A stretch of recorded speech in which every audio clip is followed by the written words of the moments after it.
everyone, it's Jake at Jake's Metal Chat. I hope you're all well and welcome to episode 11 of my Metal Vault.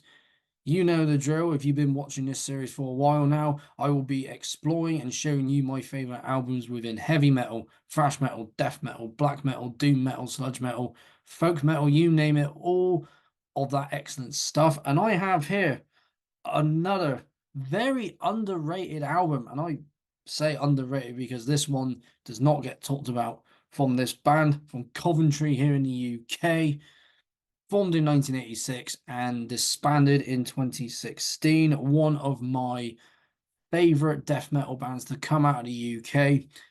Got to see them at Damnation Fest 2014, and so glad I did because they didn't do any more UK shows after that.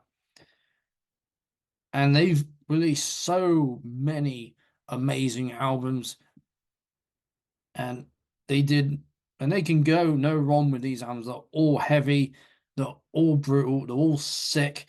This one is their very first album. This is Boltfur with their 1988 debut, In Battle There Is No Law. And I think, well, before I get on to that, have a look at this cover. Of course, that is the logo before they changed it to the one we know today. As the back, of course, you got Karl, Baz, Gab, Joe, and Andy Wells' names, of course, what they do: vocals, guitar, lead rhythm guitar, both Baz and Gav, Joe on bass, and Andy Wells on drums in Bomb Death Collector. Awesome band, do check them out. A nice black and white splatter vinyl here. Cool picture right there. Have spun this on the deck back there. Spins beautifully. Of course, this is a re-release. This has got this nice little gatefold. Originally released by a label called Vinyl Solution. This is a re-release from Back on Black. This is a stellar album.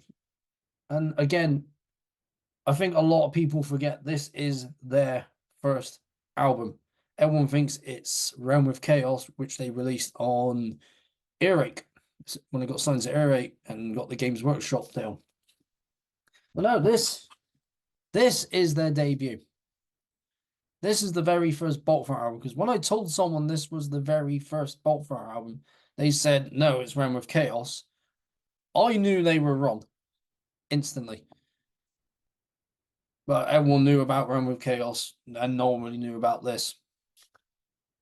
And with this album, when you go down to Boltfur's music, like once you get to War Master and the Fourth Crusade and so on, it's more death metal sounding. It's got that doom metal sound. And the beginning song has elements of doom, but once it kicks in, it's death metal, and with that mix of grindcore. It's more of a grindy album. Same with Realm of Chaos, because that still had that element from this album on that one. And it definitely shows once you actually hear it. And like I said, it was released on Vinyl Solution, who they were signed to before they got signed to Earache, but left Vinyl Solution because I don't think they were pretty much representing the band properly and just didn't know what to do, so left, went to Earache, and the rest is history. I had Karl from Boltfur, now Memoriam, as a guest. We didn't talk too much about Boltfur because we want to talk more about Memoriam, but I'm here to talk more about Boltfur, one of my all-time favorite UK death metal bands, one of the best in my opinion. Along with Benediction, another amazing death metal band. In terms of British bands, Napalm Death, Carcass, Sacrilege, Cerebral Fix, all those old school British heavy, and I mean heavy bands. Yeah, a very grindy sounding album from start to finish. If you've heard it and you got it back in the day, and you are those who actually do know that this is their debut, like, of course, like I said before, everyone's going to think it's Realm of Chaos first, because obviously that was their first album, the second album overall, but the first album they released on a major label such as Eric. And I've said this about albums getting overlooked. This did get overlooked, and that's a shame because it's a cracking album. It's a masterpiece in my opinion. If you like your death metal, that's grindy, but also doomy. It's not very much doom, and people have classed Boltfire as death doom before. I can see why, because they do have those slower parts. But overall, it's death metal. But this is just full on death metal grindcore. This is just just a cracking album. Let's have a look at the cover again. You can see it right here. I'm not sure who actually did the artwork. That's why I got them up here.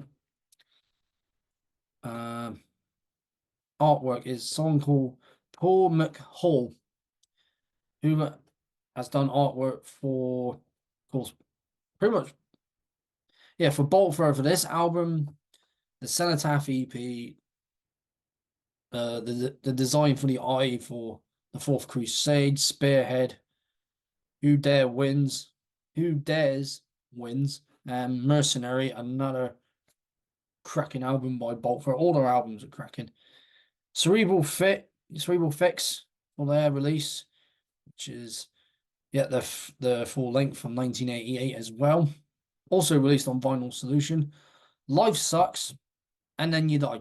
That's the name of the album.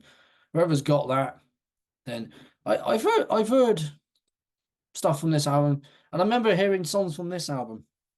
Yeah, that's their debut as well. Just want to get that out of the way, just because I mentioned the guy who did the artwork, and also for Memoriam for the Hellfire demos, and Hellfire Demos 2, and War Rages on Artifacts. There we go, a compilation. And that's pretty much all of what he's done.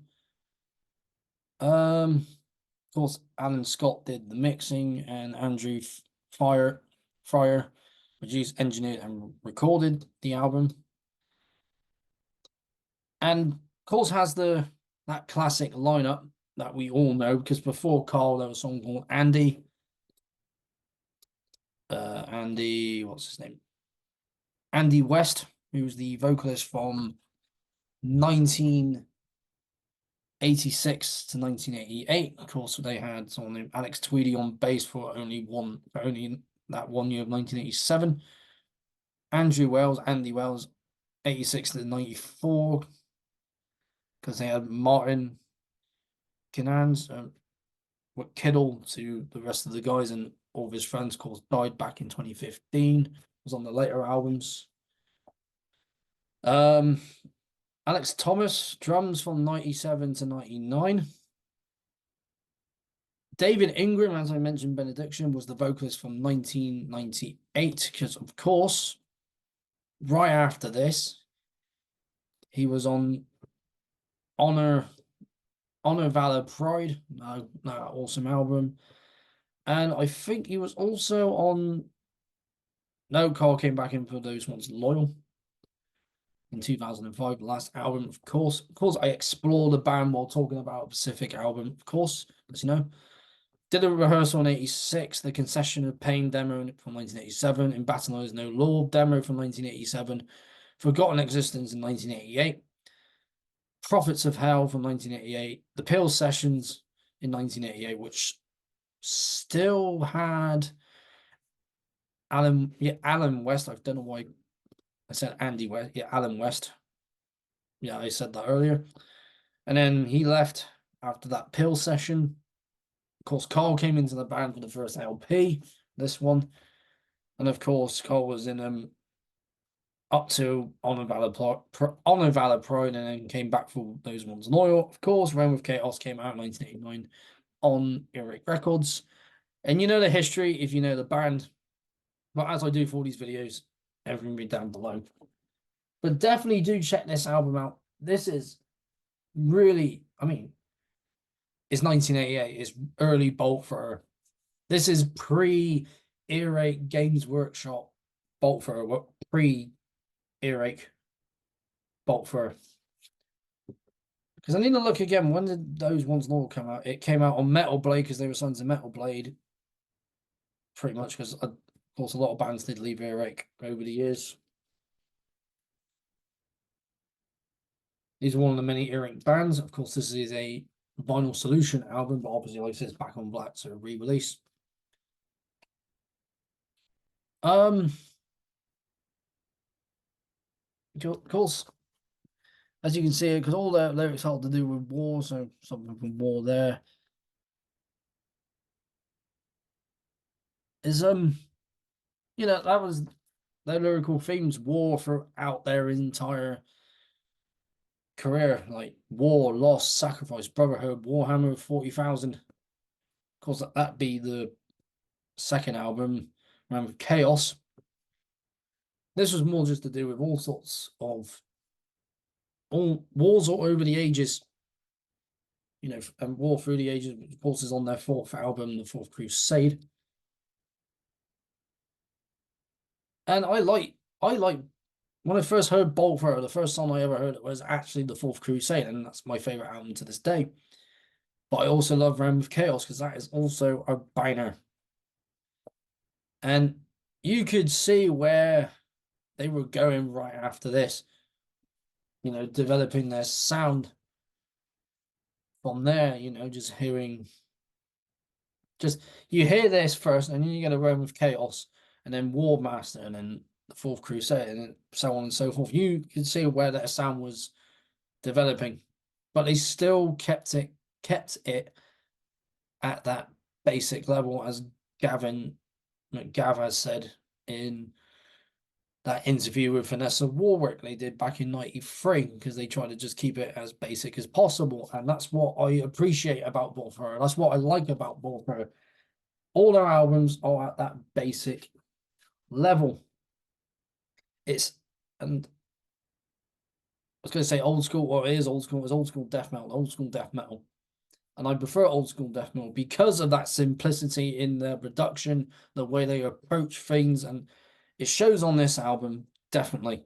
That first opening track, which is the title track, In Battle There Is No Law, you got the drums coming in, and the guitars, the bass coming in, the vocals coming in, that slow part, and it's just like first it's slow, and then it just goes fast and then slows down again, you know, with like Challenge for Power, Forgotten Existence, of course, demos, of course, like titles of demos like Forgotten Existence and Concession of Pain, Denial of Destiny, Blind to Defeat, Attack in the Aftermath, Nuclear Annihilation.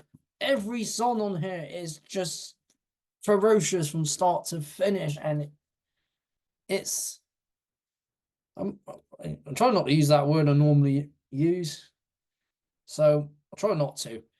It's a banger. It's a classic. It's very underrated. More people need to know about this. If you are a massive Bolt Thrower fan, you'll know every single album. You'll know this one and think you saw it in the shop and be like, yeah. I remember I got all their stuff. Or you might just have it up to Fourth Crusade, or you might have it up to Mercenary, or you have every single Bolt Thrower album, and you just like favorites. And if this is one of your favorites, comment down below and tell me what you thought of this album if you were back in from back in the day, if you heard it back in the day, you're a metalhead from back in the 1980s and you heard this for the first time. What was your initial impression of it. And even seeing them live around this time and a year after that in 1990, late 80s, early 90s. What was your first impression of Bolt Thrower, and where would you rank this? I rank this pretty high for like when it comes to like albums that are really, really underground. This is a very underground album, got overlooked. It's in that list of underground overlooked albums, be it thrash metal, death metal, black metal, heavy metal, doom, whatever it is in there. And when you listen to it, you can see why. It's raw, it's heavy, and it's just balls to the wall, in your face, insane. And again, it's a timeless masterpiece, and that is my opinion. You might have a different opinion, but it's an album that needs to be checked out more for all these reasons I've said. Not because it's a Bolt Thrower album, it's a death metal album. It's because it's just a classic, underrated album. I know I said not because it's a Bolt Thrower album or death metal. Well, it's a classic, underrated death metal album.